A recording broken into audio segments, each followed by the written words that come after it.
श्री स्वामी समर्थ. नमस्ते मंडळी आणि सर्वप्रथम आपल्या सगळ्यांचे या व्हिडिओमध्ये स्वागत. आता हा व्हिडिओ खरंच पाहण्यासारखा आहे, कारण यातून एक फार मोठी गोष्ट शिकण्यासारखी आहे. आता आपल्यापैकी बरेच जण कोणी शेतात कामं करतात, कोणी कंपन्यांमध्ये करतात, कोणाचा स्वतःचा बिझनेस असतो. परंतु कोणतंही काम करण्यापूर्वी तेथील ज्या सेफ्टी इन्स्ट्रक्शन्स आपल्याला फॉलो कराव्या लागतात, कारण भविष्यातले काही जे धोके असतात, अडचणी असतात त्या टाळण्यासाठी. परंतु त्या जर फॉलो केल्या नाहीत, आपल्यातले बरेच जण बोलतात की जाऊ दे ना, एवढं तेवढं चालून जातं, बेजबाबदारपणे वागतात. परंतु याचा रिझल्ट काय असू शकतं याचं उत्तम उदाहरण म्हणजे टायटॅनिकची ही स्टोरी. आता तारीख होती 10 जानेवारी 1912. 10 जानेवारी 1912ला हे जे जहाज आहे हे याच्या पहिल्या सफरेवरती निघतं. आता जगातील सगळ्यात मोठं जहाज हे टायटॅनिक, जे व्हाईट स्टार लाईन कंपनी याचे जे व्हाईस प्रेसिडेंट होते, यांनी हे पब्लिकली अनाऊन्स देखील केलं होतं की हे एक अनसिंकेबल जहाज आहे. अनसिंकेबल म्हणजेच काय, तर कधीही न बुडणारं. आता कधीही न बुडणारं जहाज तर हे होतंच, परंतु त्याचबरोबर हे ज्या पद्धतीने बनवलं होतं, म्हणजे याच्यात जे डेकोरेशन्स, अजून ज्या सोयीसुविधा, जो थाटमाट असतो ना, म्हणजे एक लक्झरियस टाईप, ते एखाद्या 5 स्टार हॉटेललाही मागे टाकणार होतं. आता सेफ्टीबद्दल जर बोलायचं झालं तर हे जहाज, म्हणजे आत्ताची जर याची कॉस्ट सांगायची म्हणली तर $400 मिलियन इतकी याची त्यावेळीची, म्हणजे त्या जमान्यातली किंमत. आणि त्या जमान्यातलं हे सगळ्यात मोठं जहाज होतं. आता हे जहाज, म्हणजे ह्याचं जो बॉटम हल असतो, म्हणजे खालील जी पोकळी जागा असते, ती सरासरी प्रत्येक जहाजांना एकच बॉटम हल असतो. परंतु या जहाजाला 2 लेयर, म्हणजे 2 बॉटम हल होते. आणि सगळ्यात महत्त्वाचं म्हणजे हे 2 बॉटम हल म्हणजे 16 कंपार्टमेंटमध्ये डिव्हाइड करण्यात आले होते. म्हणजे यातील जरी म्हणजे काही दुर्घटना झालीच, तर यातील 4 कंपार्टमेंट जरी पाण्याने भरले तरीही हे जहाज बुडणार नव्हतं. म्हणजे असे याचे सेफ्टी फीचर्स. त्यामुळे अगदी सगळ्या पब्लिकमध्ये, पॅसेंजरमध्ये या जहाजाच्या टूरबद्दल एक वेगळीच एक्साइटमेंट होती. आता हे जहाज त्याच्या पहिल्या टूरसाठी निघते, एकदम सगळे एक्साइटमेंटमध्ये. आणि सगळ्यात महत्त्वाचं म्हणजे हे अमेरिकाकडे जाणार होतं. ते जाणार होतं अटलांटिक महासागरातून. आता काय होतं, या महासागरामध्ये एकदम मोठमोठ्या प्रमाणात आईस होता, म्हणजे बर्फ. कारण टेम्परेचर होतं -2 डिग्री सेल्सिअस. आणि ज्यावेळेस हे जहाज निघतं, म्हणजे 10 जानेवारी 1912ला, त्यावेळेस या जहाजाला, म्हणजे या जहाजाचे कॅप्टन असतात जॉन स्मिथ, तर यांना वॉर्निंग्स येतात की येथे आईसबर्ग्स आहेत म्हणून. काय असतं ना, जहाज ज्यावेळेस अशा समुद्रातून प्रवास करतं त्यावेळेस त्यांच्या म्हणजे ते रेडिओ थ्रू आसपासच्या जहाजात कम्युनिकेट करतात आणि सिग्नल देतात की अशा अशा एरियामध्ये धोका आहे, आईसबर्ग आहेत. आईसबर्ग म्हणजे काय, तर बर्फाचे डोंगर. हे डोंगर खूप अशा प्रवास करणाऱ्या जहाजांसाठी डेंजर असू शकतात, कारण जहाजाचा खालचा जो एरिया असतो तो या आईसबर्गला धडकू शकतो. तर असे जे सिग्नल्स असतात, तर हे आपल्या कॅप्टनला पण भेटतात. आणि त्याप्रमाणे, म्हणजे ते डेंजर अवॉइड करण्यासाठी आपले जे हे कॅप्टन असतात ते 2 वेळा आपला नॉर्मल रूट जो आहे तो चेंज देखील करतात. परंतु आपल्या जहाजाचं स्पीड ते काही कमी करत नाहीत. तर त्यावेळी या जहाजाचं स्पीड होतं 40 km/h, म्हणजे ताशी 40 किलोमीटर. इतक्या स्पीडने हे जहाज चाललेलं होतं.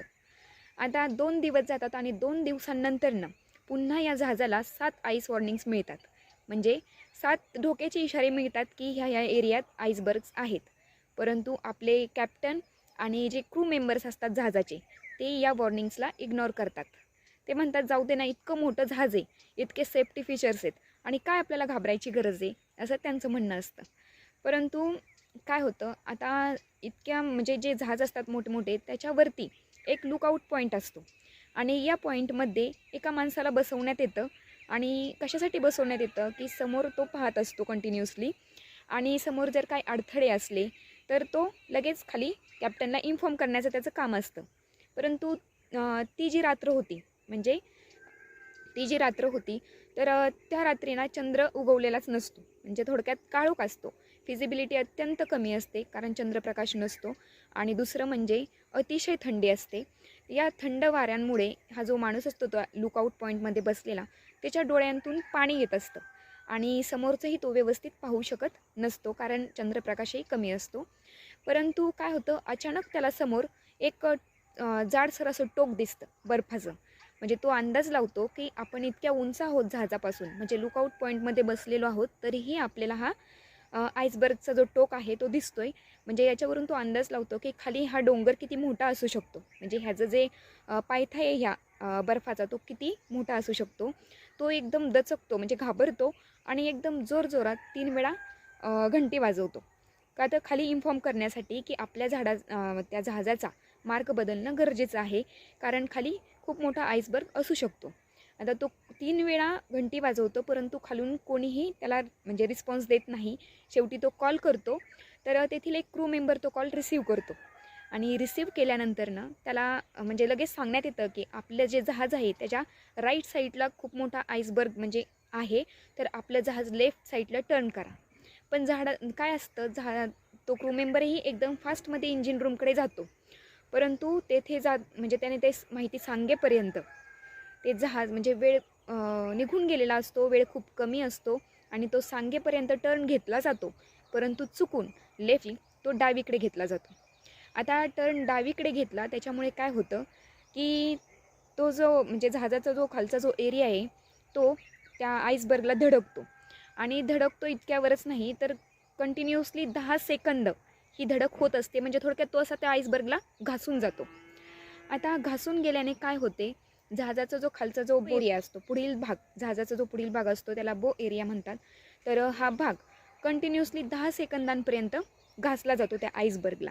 त्यामुळे या जहाजाचं प्रचंड प्रमाणात नुकसान होतं. परंतु आतले जे पॅसेंजर असतात, कॅप्टन असतात, ते इतकं सिरियसली घेत नाहीत, कारण त्यांना माहिती असतं की हे एक म्हणजे अगदी सेफ्टी जहाज आहे, याला काहीही होणार नाही. जरी ते आईसबर्गला धडकलं असेल तरी म्हणजे चालू शकतं, काहीही आपल्याला होणार नाही. ते एकदम बिनधास्त असतात. परंतु ज्या वेळेस याचे कॅप्टन आणि तेथील ऑफिसर्स स्टडी करतात, ते जहाज असतं त्याच्या मॅप असतो त्याच्यावरून ते स्टडी करतात की नक्की जहाजाला म्हणजे किती प्रमाणात नुकसान झाले, तेव्हा त्यांच्या हे लक्षात येतं की म्हणजे त्यांना शॉक बसतो की आता या जहाजाला बुडण्यापासून कोणीही वाचवू शकत नाही. ते शॉक होतात, कारण काय झालेलं असतं, जहाजाच्या खाली 2 बॉटम हल असतात, परंतु हे जहाज साईडने धडकलेलं असतं. साईडने घासत गेल्याने त्याचे जे कंपार्टमेंट असतात ना, ते जवळजवळ 6 कंपार्टमेंट डॅमेज झालेले असतात. कारण साईडला तर सिंगलच लेअर असतो, त्यामुळे हे जे डबल बॉटम हल असतात ते काही कामाचे राहिलेले नसतात. आणि हे 6 कंपार्टमेंट डॅमेज झाल्याने जहाजामध्ये पुढील बाजूने पाणी भरण्यास सुरुवात होते. आता कॅप्टन पूर्णतः शॉकमध्ये जातात आणि ते लगेच ऑर्डर देतात, म्हणजे सगळ्या पॅसेंजरला ऑर्डर देतात की म्हणजे क्रू मेंबरला सांगतात की पॅसेंजरला जॅकेट आणि लाईफ बोट देण्यात यावे आणि त्यांना किनाऱ्याकडे रवाना करावे. आता प्रश्न काय असतो की हे जे जहाज आहे ते अति सेफ्टली मानलं होतं, त्याच्यामुळे या जहाजात लाईफ बोटची संख्या फक्त 20च होती. आणि त्यात जे काही एकदम अति बेफिकीर जे पॅसेंजर होते, त्यांचं असं म्हणणं होतं की हे जहाज काय बुडणार नाही. त्यामुळे पहिलं जे लाईफ बोट पाठवण्यात येतं त्याची कॅपॅसिटी असते 65 पॅसेंजरची, परंतु त्यात पॅसेंजर न बसल्याने ते फक्त 25 पॅसेंजर घेऊनच किनाऱ्याकडे रवाना होतं. आता वारंवार म्हणजे दुसरी एक ऑर्डर काय असते की वारंवार डिस्ट्रिक्ट सिग्नल देण्यात येतात क्रू मेंबर्स थ्रू. कशासाठी, तर या जहाजाच्या आजूबाजूला जी दुसरी कोणी जहाजं आहेत त्यांनी हा सिग्नल कॅच करावा, जेणेकरून ते आपल्या मदतीला येतील. परंतु काय झालेलं असतं, जवळजवळ 20 मिनटं होतात तरी दुसऱ्या कोणत्याही जहाजाचा रिप्लाय येत नाही. 20 मिनिटांनंतरनं एक जहाज हा सिग्नल कॅच करतं, त्याचं नाव असतं RMS कार्पेथिया. हे कॅच करतं आणि त्याचा जो कॅप्टन असतो तो लगेच टर्न घेतो या टायटॅनिकच्या लोकेशनकडे. त्यांना वाचवण्यासाठी तो निघतोही. परंतु ह्या दोन्ही जहाजांतलं जे अंतर असतं, तर ते अंतर म्हणजे त्या जहाजाला टायटॅनिककडे पोहोचण्यासाठी कमीत कमी 3.5 तासांचा कालावधी लागणार असतो. आता प्रश्न हा होता की 3.5 तासांपर्यंत आपलं टायटॅनिक पाण्याच्या वरती राहू शकतं का बुडू शकतं. आता काय झालेलं असतं, टायटॅनिकची जी अर्धी बाजू असते ती पूर्णतः पाण्यात बुडालेली असते पुढची, आणि मागची बाजू पाण्याच्या वरती असते. आता वजनाचा म्हणजे हे एकदम हेवी जहाज असतं, वजनाचं इम्बॅलन्सिंग होतं, त्यामुळे जहाजमधून तुटलं जातं. 2 तुकड्यांमध्ये तुटतं आणि ते पाण्यामध्ये बुडायला सुरुवात होते. बुडतंही. जे पॅसेंजर ते जहाजावरती असतात, आता ते पॅसेंजर म्हणजे ज्यांना पोहायला येतं ते धाडस करून पाण्यात उड्याही मारतात, परंतु पाण्याचं टेम्परेचर किती असतं? -2 डिग्री सेल्सिअस. या इतक्या टेम्परेचरमध्ये आपण जर उतरलो तर काहीच मिनिटांमध्ये आपला हायपरथेनियामुळे मृत्यू होऊ शकतो. म्हणजे अतिशय थंड तापमान. त्यामुळे ज्या वेळेस हे RMS कार्पेथिया जहाज या पॉईंटपर्यंत पोहोचतं, लोकेशनवरती पोहोचतं, तर काहीच उपयोग नसतो. जहाज बुडालेलं असतं. दिसत असतात फक्त डेड बॉडीज, म्हणजे त्या ज्या पॅसेंजर्सच्या डेड बॉडीज. आता असं म्हटलं जातं की ह्या जहाजाचे जे कॅप्टन असतात, तर ते कॅप्टन अगदी शेवटपर्यंत स्वतःच्याच जागी, म्हणजे स्वतःची जो चेअर असती त्याच्याच वरती ते टिकून होते आणि स्वतःला दोष देत होते की मी कसा इतका बेजबाबदार वागू शकतो. असंही म्हणण्यात येतं की त्यांना हे सगळं पाहवलं नाही आणि त्यांनी स्वतःला गोळी झाडून घेतली असं म्हणण्यात येतं. परंतु काही याचं म्हणजे सांगू शकत नाही नक्की काय झालं ते. नंतरनं ही गोष्ट समोर आली की ह्या कंपनीचे जे ओनर असतात त्यांचं या कॅप्टनवरती प्रेशर असतं. त्यांना काय हवं असतं की ह्या जहाजाचा प्रवास, पहिला टप्पा फक्त 6 दिवसांतच पूर्ण व्हायला हवा. कारण सगळ्यात मोठं हे जहाज तर ऑलरेडी म्हणजे जाहीर झालंच होतं. त्यानंतरनं ते अनसिंकेबल आहे हेही जाहीर झालं होतं. आणि त्याचप्रमाणे सगळ्यांना त्यांना हे दाखवून द्यायचं होतं की हे जहाज फक्त मोठंच नाही आहे, लक्झरियस नाही आहे, तर ते म्हणजे एकदम स्पीडनेही चालतं. त्यामुळेच की काय, आपले जे म्हणजे कॅप्टन होते त्यांच्याकडून थोडासा बेजबाबदारपणा झाला.